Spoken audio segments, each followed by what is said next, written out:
Welcome, ladies and gentlemen. I hope you guys are all doing well, and welcome to the showdown between Bretonnia and the Dark Elves. So it is going to be Alberic facing off against Rakarth. Certainly quite a bit of fun, and I have to tell you, we did not coordinate this. It's not like, hey man, I'm going to go Rakarth, I'm going to go Alberic, let's have some fun. No, it actually just happened here in a best of 3 series.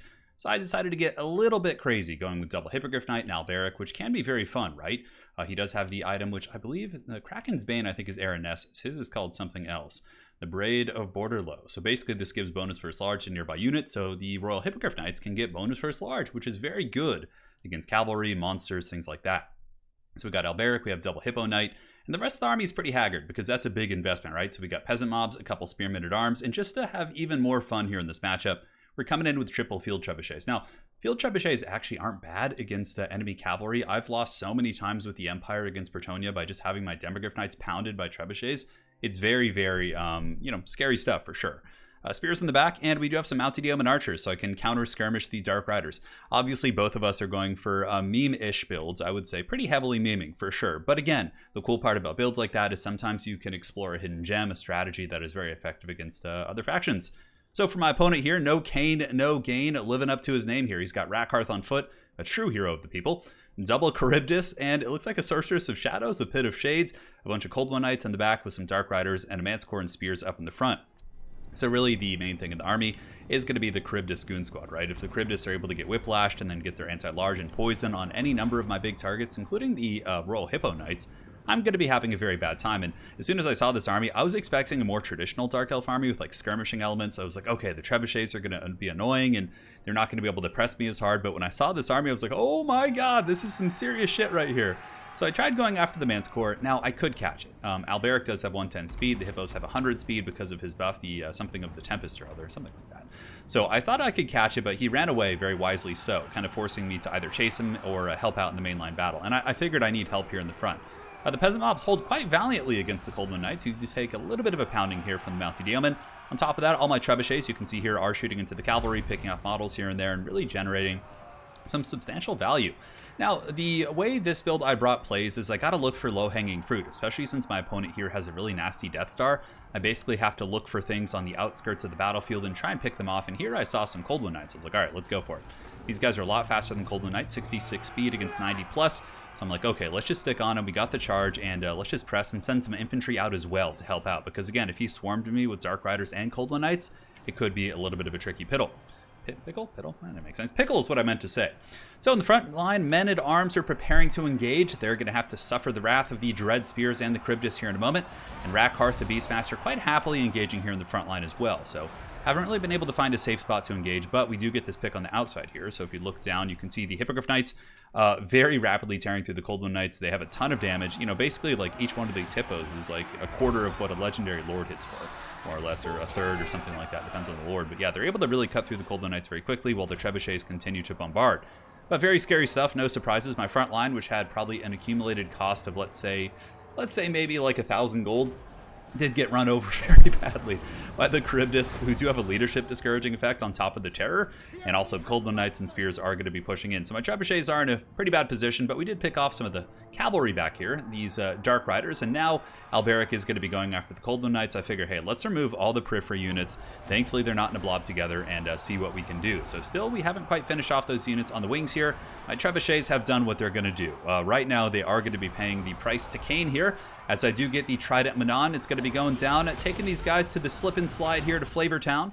And immediately the Dread Spears are hit pretty damn hard, but it looks like it was kind of a partial hit as it did kind of drift sideways as he did push forward. So the trebuchets, I'm literally running with them right now. The crews will be dropping in a moment to try and get away. And it looks like there was a Pit of Shades over here, I think, on the Hippo Knights, which didn't do too much damage. But we're basically trading resources. Balance of power is probably a little bit in my favor here. It's pretty much, it's even, but slightly in my favor. It's kind of in that sweet spot. But that's only because my trebuchets haven't gone offline yet. Now he's going to be accruing some big value, taking down all 3 of my trebs. And there's not a whole lot I can do about it. And again, just going for the freebies here on the outskirts.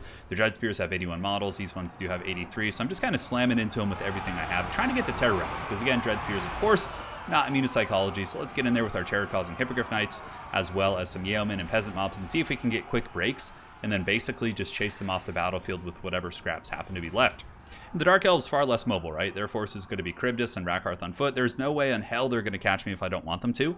So I have to use my Yeoman ammunition to try and wear down those Kharibdyss, because in the late game, those guys are going to be straight up beast mode.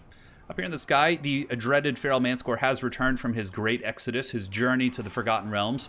And he's back in business now. I do see this, I think, in just a moment here. So we will be getting our Hippogryph Knights and other units and making sure to intercept that Manscore. Because if it gets back to the blob, it's another monster I have to deal with. However, even if the Manscore does get back to the blob, there's nothing to really keep it on the ground, so I can just attack it up in the sky freely. Now, it does land here, trying to get a good gooning on the Damsel, which I think is a good choice. But man, oh man, look at that Manscore getting melted here. Brutal stuff. It just took like 1,500 damage in a matter of seconds. Anti-large and all these units. Alberic able to come in with his trident and really give the business to the Feral Manscore. So that was a pretty quick punishment. Manscore instantly gets shattered.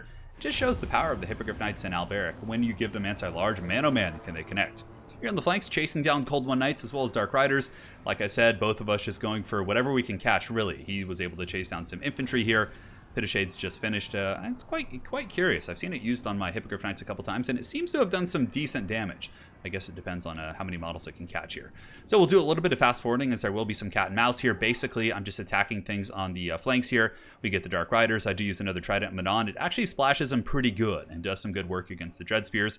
Then we go after the other Dread Spears trying to come back, just preparing for the final showdown, which is going to be quite epic, I can assure you. So ammunition still being used on the Yeoman Archers, shooting into the Kharibdyss. Over here, we get some of the Dread Spears, and our Yeomen do chase down the Cold One Knights, shattering them on the far side. Now the Bounce Power went in my favor, went in his favor for a while when my Trebuchets went down, and now we're pretty much dead even. And I'm going to be regrouping my forces and preparing for the final duel. The Kharibdyss and Rakarth. Tell me this isn't an epic shot right here. Look at the Druki standing with their spear wall, and the Beastmaster himself standing quite tall. Yeah, he's like 8 feet tall, freakishly tall. And some of you guys in lore could probably tell me how tall the Dark Elves actually are. I mean, I feel like they'd be the same as the High Elves, etc., etc.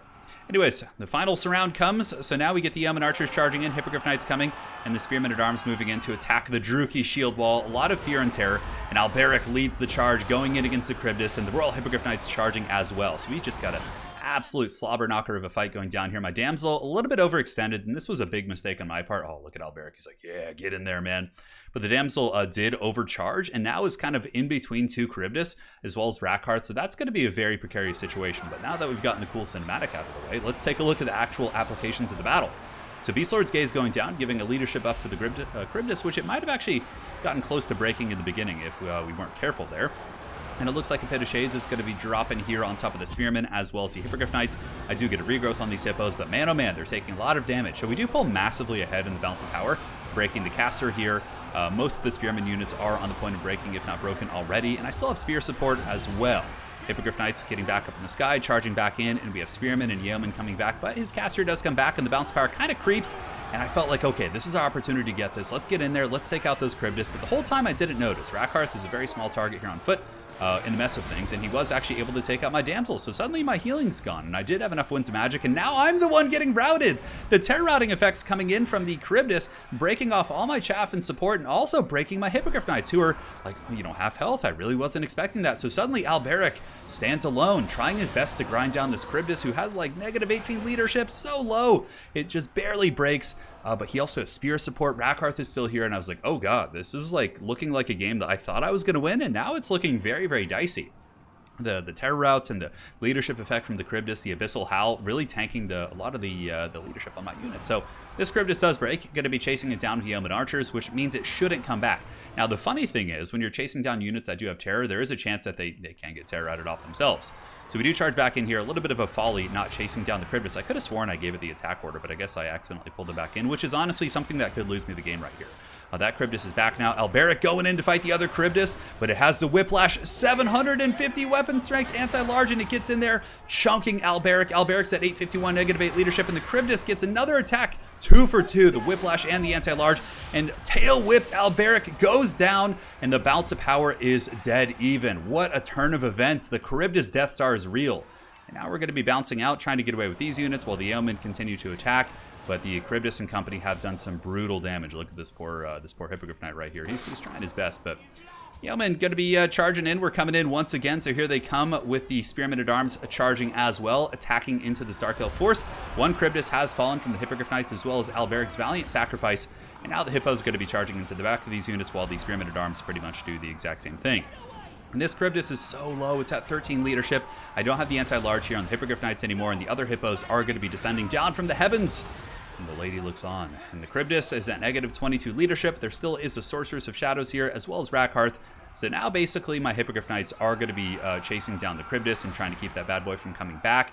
That is going to be the most important thing. Now, as far as rallying units go, I do have a couple mounted yeomen, as well as some spearmen who are shattered, unfortunately, but that's pretty much it. So the yeomen really proving to be super heroic this game. They come in, they fight, they've broken multiple times, and now they are going to be chasing down that Kharibdyss and making sure this time that it actually doesn't come back.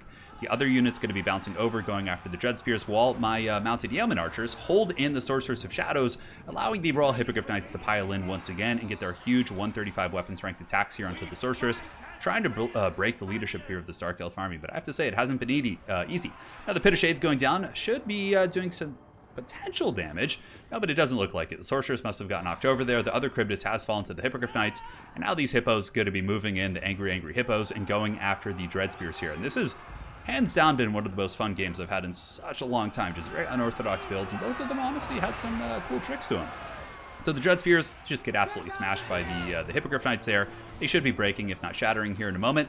And in the meantime, the mounted yeoman sticking here onto the hide of the Sorceress of Shadows, trying to break that character, but we can't quite get that break.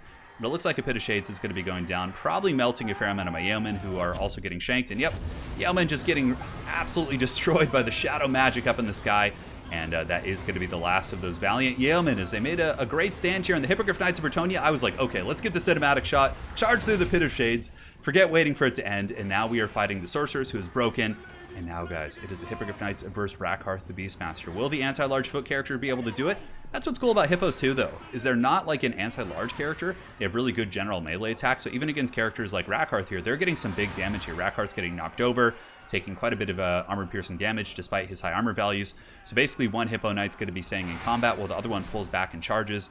And we're just trying our best to bring down the Beastmaster, but it's such a close situation. It looks like he whipped that Hippo right there. Not quite able to bring the model down, but we do get the full surround. His leadership is holding. The Beast Lord's gaze must be off cooldown right now, or I'm sure he would be gazing at himself here. So these hippos pulling back, the other ones again staying here in combat.